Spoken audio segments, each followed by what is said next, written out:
আদালত যে রায়টা রিভিউ করছেন বিচারপতি খায়রুল হকের নেতৃত্বে যে রায় সেটা বাতিল করবেন এবং সেটা বাতিল যদি করা হয় তাহলে ত্রয়োদশ সংশোধনী সংবিধানে ফিরে আসবে এবং ফিরে আসার পরে আমি বলছি যে এটা কার্যকর হবে আগামী ফেব্রুয়ারির সংসদ নির্বাচনের পরের নির্বাচন থেকে, অর্থাৎ চতুর্দশ সংসদ নির্বাচনের সময় থেকে এটা কার্যকর হবে। কারণ এখন আমরা সাংবিধানিকভাবে যে অবস্থায় আছি তাতে করে এটাকে এখনই কার্যকর করা সম্ভব নয়।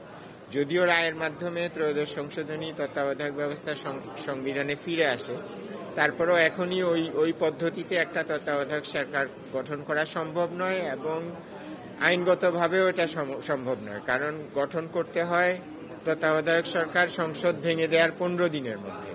তো আমাদের সংসদ তো ভেঙে গেছে 1 বছরের বেশি হয়েছে এবং যেই পদ্ধতিতে এই সরকার গঠিত হয়েছে এটা ত্রয়োদশ সংশোধনী আইন বা সেই তত্ত্বাবধায়ক ব্যবস্থা অনুযায়ী গঠিত হয়নি। সেটা তো প্রধান বিচারপতির নেতৃত্বে হয়, 10 সদস্যের হয়, সেটার একটা কাঠামো আছে। কিন্তু বর্তমানে যে অন্তর্বর্তীকালীন সরকার, এটার কাঠামো সম্পূর্ণ ভিন্ন। কাজে এরা তত্ত্বাবধায়ক সরকার নয়, এরা একটা অন্তর্বর্তীকালীন সরকার এবং তত্ত্বাবধায়ক সরকার গঠন করতে হয় সংসদ ভেঙে দেওয়ার 15 দিনের মধ্যে। যেহেতু কোনো সংসদ নাই, ভেঙে দেওয়ার প্রশ্নও উঠছে না, কাজেই তত্ত্বাবধায়ক সরকার এখন গঠন করা সম্ভব নয়। তো অন্তর্বর্তীকালীন সরকার নির্বাচন করার পরে একটা সংসদ গঠিত হবে, ত্রয়োদশ সংসদ।